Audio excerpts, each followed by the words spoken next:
warahmatullahi wabarakatuh.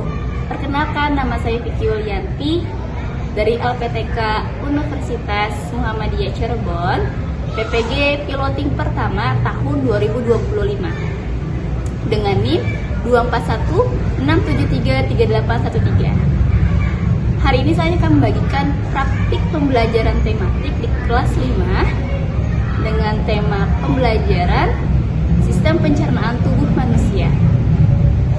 Burung irian, burung cendrawasih. Cukup sekian dan terima kasih. Wassalamualaikum warahmatullahi wabarakatuh. Assalamualaikum warahmatullahi wabarakatuh. Waalaikumsalam warahmatullahi wabarakatuh.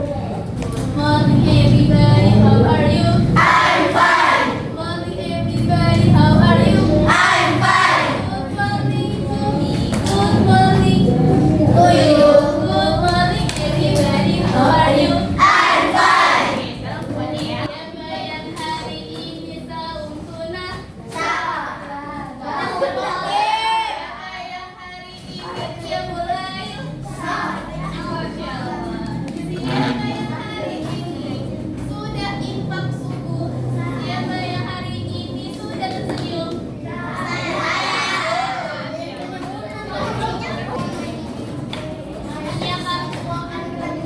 Namanya kartunya warna merah dan warna hijau. Ada yang tahu dalam bahasa Inggrisnya apa? Kalau dalam bahasa Arabnya? Kalau warna merah?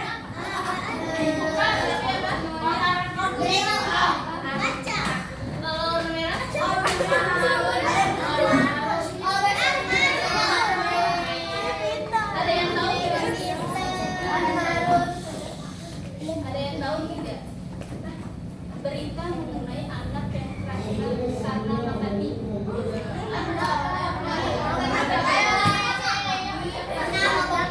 Kita akan melihat video dari kasus ini. Nggak tahu.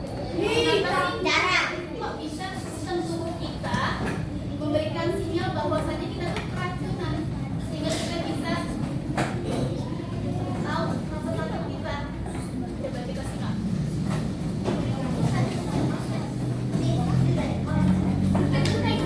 Ustazah izin untuk dibagikan kepada ketua kelompok.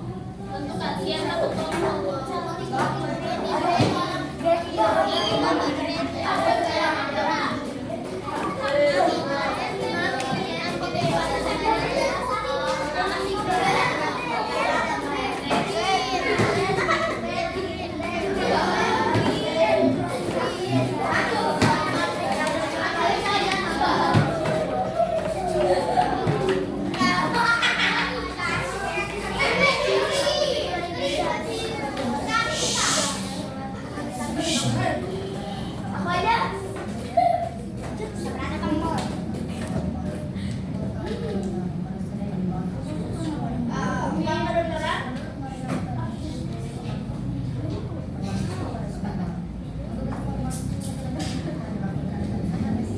Wartawan Tribun Gorontalo. 7 anak-anak di kota Gorontalo mengalami keracunan setelah memakan mie pada acara ulang tahun. Insiden terjadi di Kelurahan Bulide, Kecamatan Kota Barat, Kota Gorontalo pada Senin 5 Agustus 2024. Menurut Mariam Tanjung, ibu seorang korban, kejadian berlangsung pada Senin malam. Untuk informasi lebih lengkapnya akan dilaporkan rekan Fernandes Sialaga, wartawan Tribun Gorontalo yang telah terhubung bersama kita. Rekan Fernandes, silakan laporan lebih lengkapnya. Baik rekan Justina dan Tribuners di rumah, dan benar ya bahwa Ibu Maria itu mengungkapkan bahwa anaknya yang berusia 8 tahun saat pulang dari acara ulang tahun tersebut langsung muntah-muntah dan juga mengalami diare begitu, dan ternyata anak-anak lain juga mengalami hal serupa, bahkan anaknya mengalami dehidrasi sampai kehilangan kesadaran saat dilarikan ke rumah sakit begitu. Dan beruntung dalam insiden itu tidak ada korban jiwa, tapi transit makanan. Namun sampai saat ini para korban masih mendapatkan perawatan intensif di rumah sakit umum daerah Opanaha, Kota Gorontalo, dan sampai saat ini juga ketujuh korban telah berangsur membaik pada hari ini Rabu 7 Agustus 2024. Dan kepala seksi IGD dan perwakilan RSUD Opanaha Dr. Sofian Adam yang mengungkapkan kepada kami tribungorontalo.com gitu. Dan para anak itu juga hingga kemarin masih berada di ruang instalasi gawat darurat RSUD Opanaha Kota Gorontalo dikarenakan ruangan khusus anak kemarin sempat penuh begitu. Hal itu juga mengakibatkan mereka harus menerima perawatan sampai kemarin Selasa siang di IGD begitu. Namun pada siang harinya Sofian penjelasannya bahwa para korban itu telah dipindahkan ke ruangan khusus anak khusus untuk rawat inap begitu. Dan anak-anak yang menjadi korban itu berusia dari 2 tahun hingga 11 tahun begitu. Namun salah satu orang dewasa itu berusia 20-an dan telah dipulangkan pada hari yang sama ketika kejadian begitu karena kondisinya yang sudah membaik.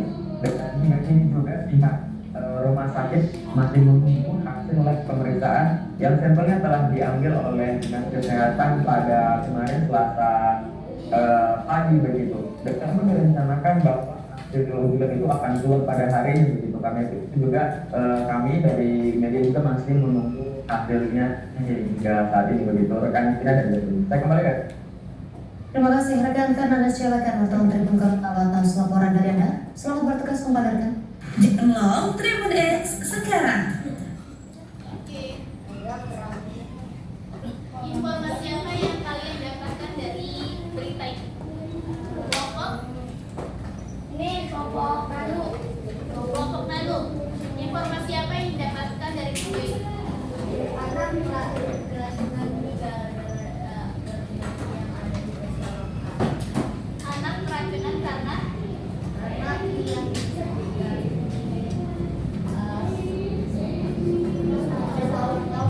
oke, orang tua lanjut. Iya. banyak anak-anak yang keracunan makan mie sehabis pulang acara. Oke. Ada lagi kelompok Pano? Silakan. Sekitar 2 sampai 11 tahun untuk keracunan mengalami diare dan muntah-muntah, bahkan ada yang dehidrasi habis dan kehilangan kesadaran. Oke, ada lagi. Baru 3 kelompok nih. Ada lagi? Kejadiannya di mana? Itu bisa diinformasikan. Siapa yang menjawab kelompok siapa? Kelompok Ati. Di mana kejadiannya? Di Gorontalo. Oke, ada lagi yang mau bertambah? Silakan. Sama. Rata-rata. korbannya berumur 2 sampai 11 tahun, apalagi juga yang dewasa. Oke.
Oke, berarti yang setuju adalah kelompok praktek.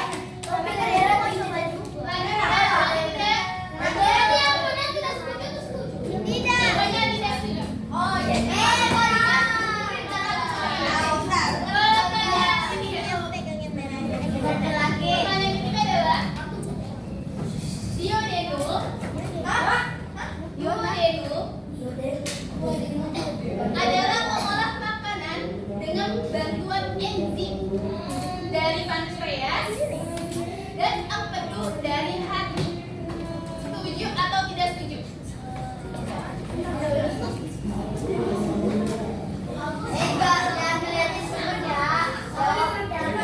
Apa jawabannya? Jawabannya satu. Jadi satu.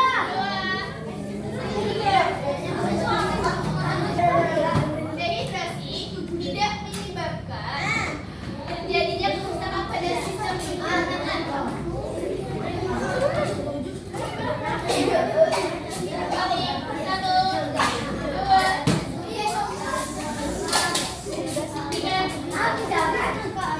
Oke, jawabannya adalah tidak setuju.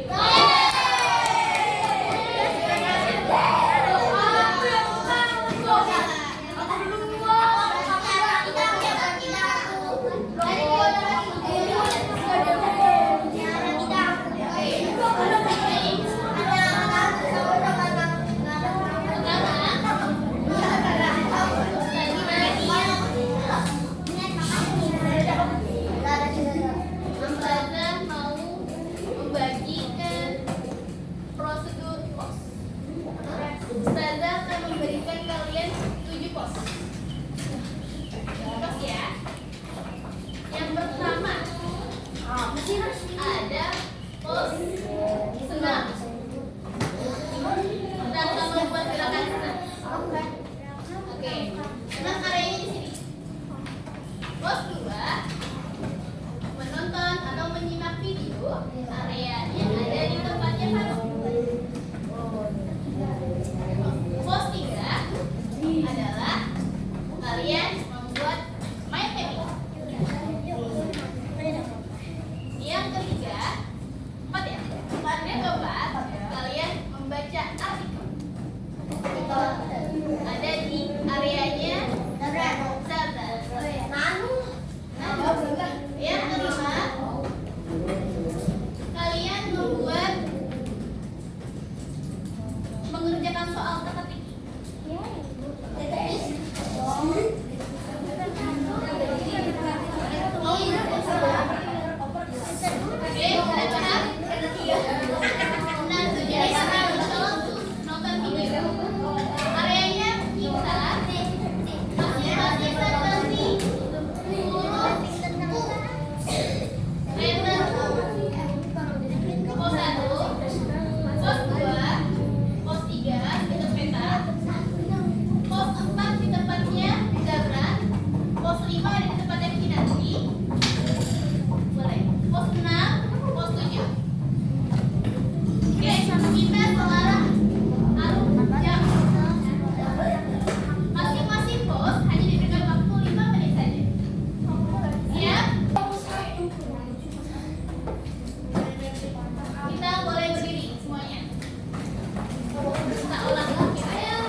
itu untuk ekspresi kita nih setelah makan itu dikemanain bisa dibuang.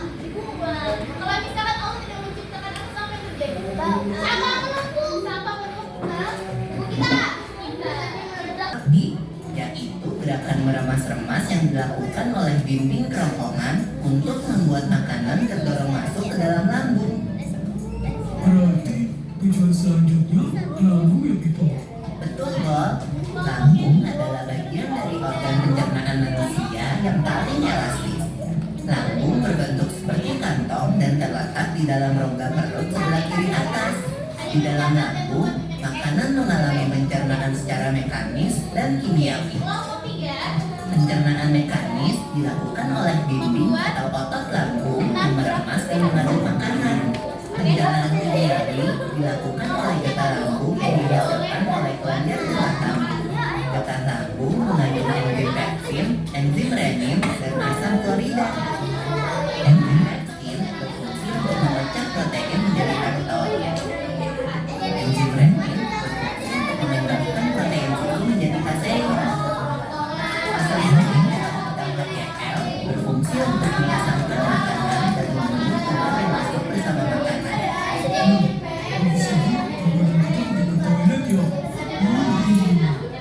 Kamu ini belum, Bob. Selanjutnya, makanan dicerna di usus halus dulu.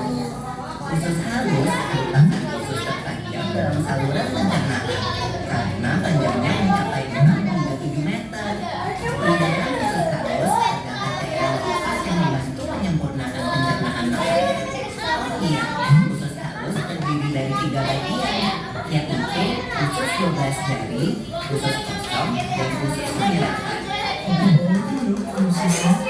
Usus 12 jari atau usus memiliki panjang kira-kira 2 cm.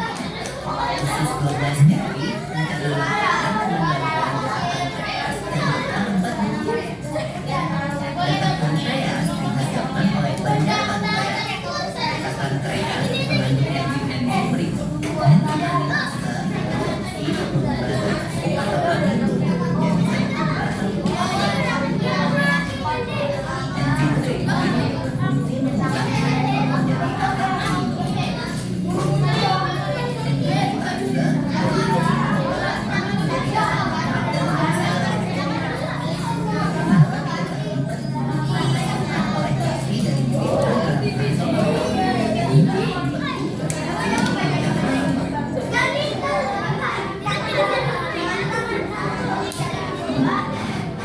Selanjutnya, usus kosong atau dihitung terletak di antara usus 12 jari dan usus penyerapan. Usus kosong memiliki panjang sekitar 2,5 meter dan berfungsi untuk mencerna makanan usus 12 jari. Terakhir adalah usus penyerapan yang merupakan tempat penyerapan sari-sari makanan. Di seluruh permukaan dunia, terdapat 7 ujung pembuluh darah menyerap sari-sari makanan. Kemudian, sari makanan dibiarkan melalui aliran darah ke seluruh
bola tidak bisa.